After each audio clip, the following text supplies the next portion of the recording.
The silence was the deepest shade of midnight, broken only by the microscopic shiver of the hull. Outside the viewport, the rings of a distant gas giant, not Saturn, but a stranger named Ethel, cast an amber stain across the star-dusted velvet. It was a beautiful, deadly light. Below, nestled on an icy moon, the Ardent Heart Research Station was a single fragile ember in the endless cosmic black. Commander Elara Vance watched the shimmering debris field nearing critical mass. A massive, silent collision, an event predicted but never truly believed, was about to erase everything they had built. She didn't reach for a panic button. Instead, her hand moved to the communication crystal, preparing a final, deeply personal message. It wasn't about the science or the salvage, but about the simple, profound hope that even the smallest human whisper could outlast the loudest stellar roar. Elara closed her eyes, letting the ambient hum of the life support filter into her bones. The Ardent Heart Station was her world, a cocoon of polished durasteel and quiet determination, perched precariously on Lysandra, Ethel's third moon. Its atmosphere was a frozen, crystalline fog, and the only heat came from the human fire within. Elara was not a soldier, nor a typical explorer. She was a xenolinguist and a cartographer of silence, a person who understood that the true expanse of the universe wasn't measured in light years, but in the distance between two minds. Her specialty was the void song, a complex, low-frequency electromagnetic resonance they had been tracking from beyond the galactic core. It wasn't a distress signal. It was a pattern, an intricate, soothing rhythm, a cosmic heartbeat that somehow sounded lonely. The countdown timer for the planetoid fragment's closest approach, the moment of gravitational chaos, set like a cold stone in the corner of Elara's lesion. T-4 hours. Dr. Lee, his brow furrowed with the weight of physics, was sealing the external magnetic dampers. His voice, usually so focused on empirical data, held a raw edge of strain when he spoke over the internal comms. Commander, the proximity sensors are screaming. We're not just looking at debris. The fragment is destabilizing Ethel's innermost ring system. We'll be hit with an electromagnetic pulse as the fragments interact. It won't be violent, but it will be total. We lose all power and comms for at least 30 minutes, long enough to lose the station if the automated systems fail. Elara stood in the xenolinguistics lab, the air heavy with the scent of recycled oxygen and ozone from the humming crystal arrays. She watched Ambassador Timar, the crystalline Thalin, whose form shifted gently from opaque milky white to translucent emerald, a sign of deep concentration. Timar did not use words. They communicated through gentle, focused shifts in light and internal resonance. Ambassador, Elara began, her voice slow and measured. We are about to enter a period of absolute darkness. How will your people handle the isolation? Timar subtlified into a deep, peaceful sapphire blue, the highest emotional state of Thalin focus. Isolation, a thought image resonated directly into Elara's mind, is a human concept. We share light. Our challenge is yours, the preservation of the signal. The void song has changed. It is no longer a pattern. It is an appeal. Elara felt a sudden chill. Timar had sensed the change she had been hiding. An appeal for what? for acknowledgement, for belonging. The pulse from the planetoid is not merely an interruption, Commander. It is being used. Whatever created the void song is attempting to amplify the disturbance, not to harm us, but to reach us through the noise. It is desperate, like a child crying out when the house lights go out. This changed everything. It wasn't a defense against nature, but an intervention on behalf of an unknown, terrified entity. This was not a moment for survival, it was a call for rescue. This was the true test of humanity. Elara called an immediate silent conference.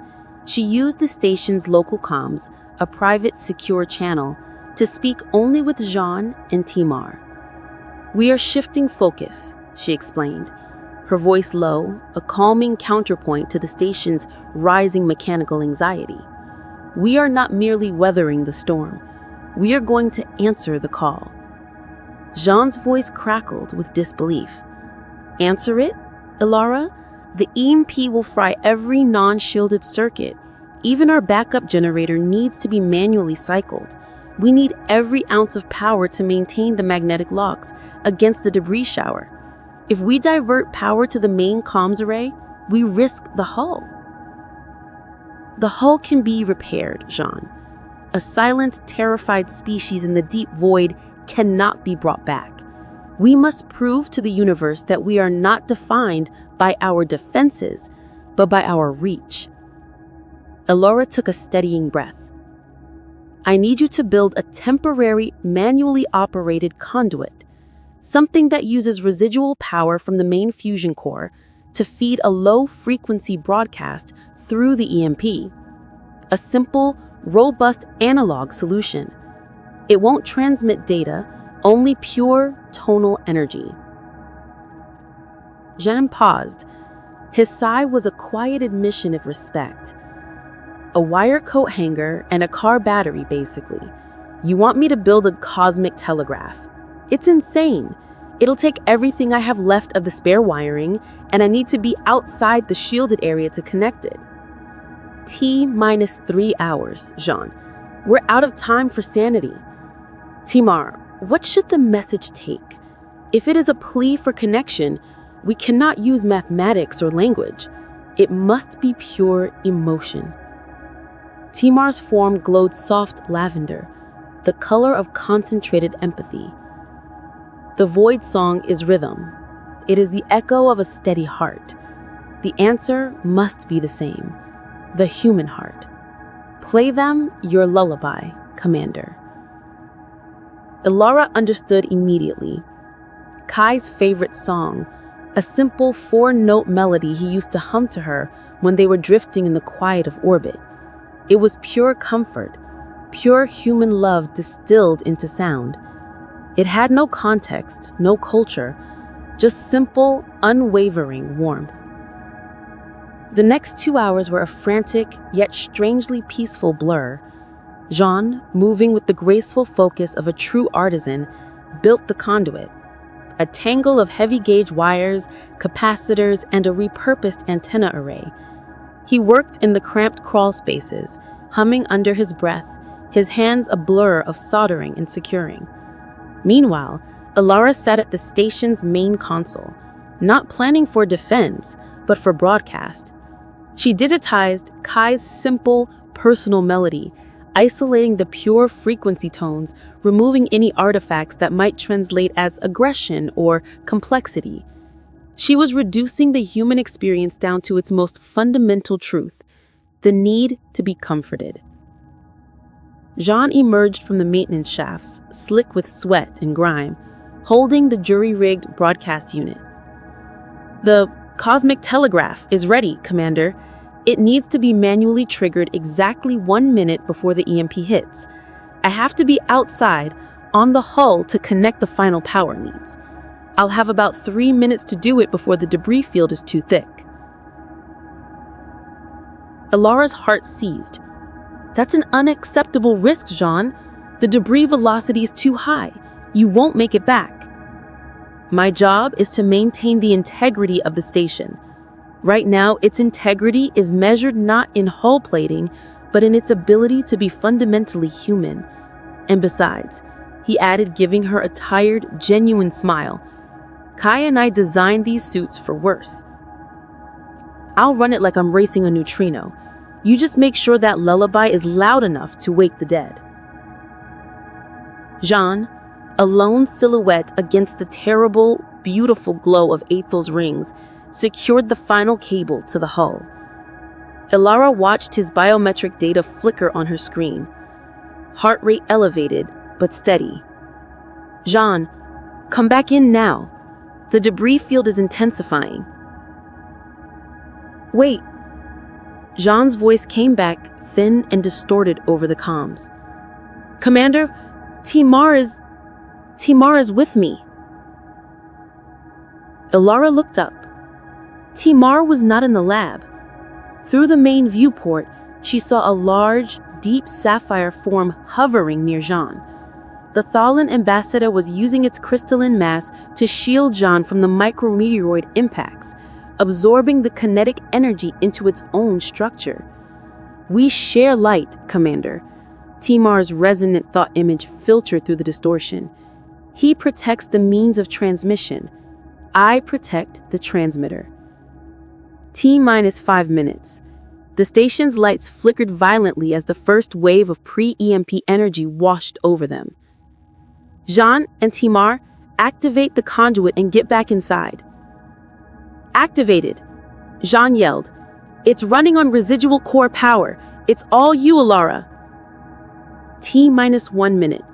The hum of the station died. The main viewport went dark as the magnetic dampeners slammed on. The backup life support cycled, plunging the interior into emergency red light. Elara was alone in the quiet, red gloom. Her fingers moved over the manual controls. She didn't hesitate. She sent Kai's lullaby out into the terrifying silence. The EMP hit. The station went utterly, impossibly silent. No hum, no flicker, no data feed. Just the sound of her own breathing in the helmet she had instinctively donned, and the thudding of her heart. Outside, the debris shower was a roaring nightmare.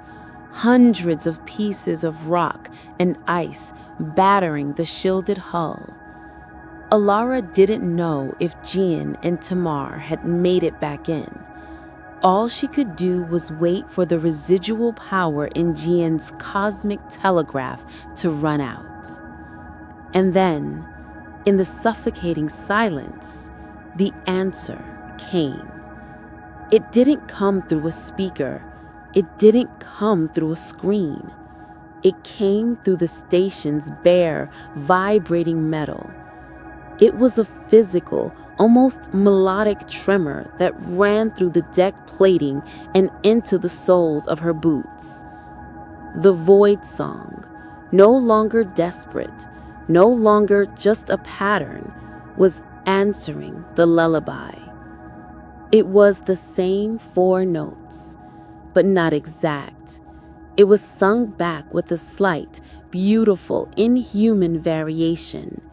A counterpoint that made Elara weep with profound, sudden understanding. It was a reply from a species that was utterly alien, yet understood the melody of comfort. They had heard her heart. The rhythmic tremor intensified, the 4 notes weaving into a complex, resonating chord. And as the void song chorus reached its peak, something impossible happened. The micrometeoroid impacts stopped. The roaring silence outside ceased. The destructive gravity well of the planetoid fragment, the cause of the chaos, seemed to waver. The fragment itself, caught in the immense sonic focus of the void song, was pushed away, nudged just enough to miss Lysandra's critical orbit entirely. The catastrophe had been averted not by human ingenuity, but by the overwhelming harmonic power of unity.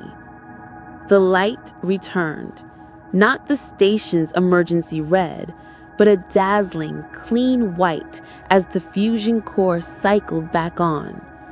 The screens flared to life, showing the planetoid receding into the distance, and the void song fading into a gentle, satisfied hum. Elara laughed, a wild, relieved sound in the small cabin. Humanity had not triumphed with guns or technology. They had won with a lullaby. A few minutes later, Gian and Tamar stumbled back into the station, bruised but safe, their faces etched with awe. The crystalline ambassador Tamar was chipped, its sapphire color now shot through with veins of emerald green, a sign of its profound physical and emotional expenditure. Gian, exhausted, simply leaned against a console. "Elara," he managed, his voice hoarse. That wasn't power, that was resonance. They didn't just hear the song. They harmonized with the system to protect the source of the comfort. Tamar shifted, sending a clear, calm thought image. They are architects of peace, not war. They are the true ardent heart of the void. They feared the disruption would silence your song, and so they moved the universe to let you continue. The emotional impact settled over the station like a warm blanket. Their purpose had been fulfilled far beyond the scope of their mission profile. They had reached out with a whisper of love and received the protection of an entire, unseen civilization in return. In the days that followed, the ardent heart became a beacon. The void song continued, but now it was a gentle, rhythmic hum, a quiet conversation, not a cry for help. Elara knew she would never again look at the silence of space and see emptiness. She saw a vast, interconnected tapestry of need and belonging. They had gone to the edge of the known universe, not to stake a claim, but to offer comfort. And in doing so, they had discovered that the universe was not cold, but merely shy. Elara sat by the viewport as Lysandra rotated, the newly calmed rings of Ethel shimmering above her like a silver halo. She touched the smooth, cool glass and felt the quiet thrum of the station, the faint echo of the void song still running through the structure. She remembered Kai's words, "We don't conquer the dark, we simply shine brighter than it does." She realized they had done more than shine. They had shown the universe that a fragile, emotional little blue planet held a power that transcended physics, the stubborn, selfless, and beautiful need to reach out a comforting hand. And as you settle into the soft dark of your own world tonight, know this: every act of human kindness, every quiet moment of unity and compassion sends a ripple across the cosmos. It is the greatest broadcast we possess.